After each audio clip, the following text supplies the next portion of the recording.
ზღაპარი არის ძალიან კარგ გოგოზე და ბიჭზე. მერიკოზე და ზურიკოზე. მერიკო და ზურიკოს ყავდა ძალიან ბევრი თოჯინები. ძალიან ბევრი სათამაშოები და ძალიან კარგად უვლიდნენ. დაბლა თუ დაუვარდებოდათ, იმითი გაწმენდნენ. აი ეს განსაკუთრებულად უყვარდათ, იმიტომ რომ არც ახსოვთ როდესაც იქეს ეს ბაყაყი და სულ მოგიძიებდა ხოლმე. ეხლა ღამე აცერს არ იგინებოდა. მერიკო და ზურიკო იყვნენ და ყბებოდნენ თავიანთი თოჯინები. უდაღაკეც მიუსვეს და იყვნენ ძალიან კმაყოფილები, რომ ამდენი სათამაშოები ყავ. მაგრამ ბალიშზე თავი მიდეს თუ არა, უცბად ამ საზამთროს გამყიდველმა ხელები ამოძრავა, სასწორი გაასწორა და უთხრა: ძალიან ძიმე საზამთროა, რახანია ხელში მიჭირავს და ცოტა ხელი დამეღალასავითო და ეგებ დამეხმაროთო. უცებ მაკნატუნამ პირი გააღო ცოტა საშიშად. ეს იყო ძალიან ძველი მაკნატუნა, მშობლებს აჩუქეს თავის დროზე. თვალიც დაზიანებული ჰქონდა, მაგრამ ბავშვებმა შეუკეთეს. ცოტა თეთრითმაც უკვე დასრული იყო წლების მტვრისგან, მაგრამ ხანდახან ამ პირით თხილს ატეხინებდნენ, ხანდახან ნიგოზსაც.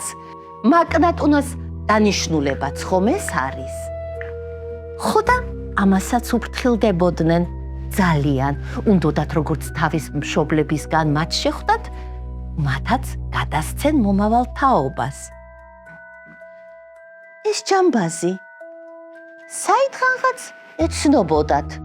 ვიღაცას ყავდა ეს ჯამბაზი, რომლითაც ძალიან ბევრს თამაშობდნენ და ჯამბაზიც მაგრად ართობდა ხოლმე ბავშვებს. მათთან მოსულ სტუმრებს, განსაკუთრებით დაბადების დღეზე. კიდევ იყო პოლიციელი, ლამაზი პოლიციელი. კიდევ იყო თოჯინა, რომელსაც ვეღარ იპოვნეს ის თმა, ძალიან დადარდიანდნენ, მაგრამ მერე შეხედეს და აბი! მიშლი ხელს! მაგრამ უთმოთაც ძალიან საყვარელი იყო. კიდევ გოგონა, რომელიც დაბადების დღეზე აჩუქეს, ძალიან ლამაზად ჩაცმული და ყოველთვის ძალიან უფრთხილდებოდნენ და ძირითადად ეს გოგონა იდგა ხოლმე, მაინდა-მაინც არ თამაშობდა სხვა სათამაშოებთან ერთად. და უსაყვარლესი ცუგა, რომელსაც ხანდახან ბალიშათაც კი იყენებდნენ. ხო და იმას გიყვებოდით, რომ ამ სათამაშოების ყურებაში უცებ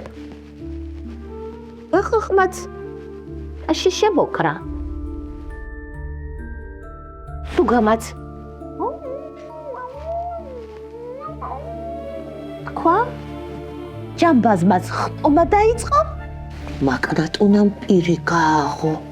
არ შეგეშინდეთ, თქვენ ისე მივლით, რომ არაფერს არ დაგიშავებთ. ჩვენ უბრალოდ გვიყვარხართ უზომოდ. და უცებ ამ ლამაზმა გოგომ, ამიტომაც გავცოცხლდებით ხოლმე თქვენთვის.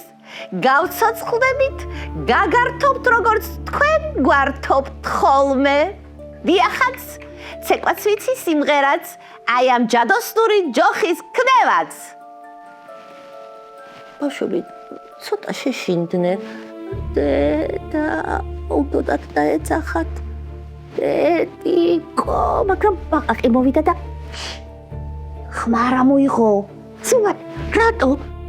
იმიტომ რომ ეს არავინ არ უნდა იცოდესო. კი, მაგრამ ჩვენ რომ შეგვეშინდა, შენი თვალებით საშიში გახდა. რას ლაპარაკობ, ხო თქვენ დაბაღი ვარ, რომელიც მოგიშინიეთ. დამდიმდა საზამთრო გაჭერით შეჭამეთო. ხელი გაუწმდა. მოგიტეთ ხელი, მოგეშინიათ. მე კონკაცია ხელი ჩაჭიდა და ხო ხედა ჩვენ თქვენთვის ცოცხლდებით ღამღამობით იმიტომ რომ სიყვარული დაგიბრუნოთ ოღონდ ამაზე არავის არაფერი არ უთხრათო მე ხილებს უკეთესად გაგიტეხავთო არ შეგეშინდეთ ჩემი დიდი პირისო ბავშვები გარს შემოერტნენ ბავშვებს მაინც ძალიან ეშინოდათ, მაგრამ მიხვდნენ, რომ იმ სითბოს, რომელსაც და სიყვარულს აძლევდნენ ამ თოჯინებს, ამას უბრუნებდნენ ისინი. ჩაიხუტეს გულში, ჩაიხუტეს, თუმცა მათი გული დუკ ძალიან უცემდა, გული უცემდა შიშისგან და სიყვარულისგან. იმიტომ რომ ასეთი რამე ზღაპრებშიც არ ქონდათ დაკითხული ამასობაში ამ ნერვიულობაში ამ განცდაში ამ დიდი სიყვარულის მოძღვევების გამო ცოტა თვალები მიევლათ ცოტა ჩაყვინთეს და ცოტა ჩაიძინათ სიზმრებში მაქ ეხუტებოდნენ გემრიელად საზამთროს მიირთმევდნენ და ბედნიერებით სავსე გული ჰქონდა. დირით რო გაიღვიდნენ ორივემ ნურიკო და მერიკო ასე თავზე ეყარათ სათამაშოები ასე ჩახუტებულები ყავდათ ასე ზოგს ცხვირზე ეფარა მაგრამ მიხვდნენ რომ ეს სიზმარში მოხდა სიზმარში იმიტომ რომ მთელი დღის სიყვარული თამაში ცელქობა გართობა კისკისი ჩაყვათ სიზმარში და იქაც არ უშვებდნენ თოჯინები მათ გაყვნენ სიზმრებში და ამის მოთავე იყო ბაკატი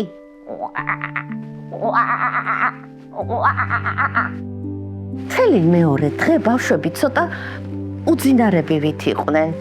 აი ასე ცოტა თავფრო ეხვეოდათ უძილობისგან, ემოციებისგან. ერთი კი გახედეს მაკნატუნას და მაკნატუნამაც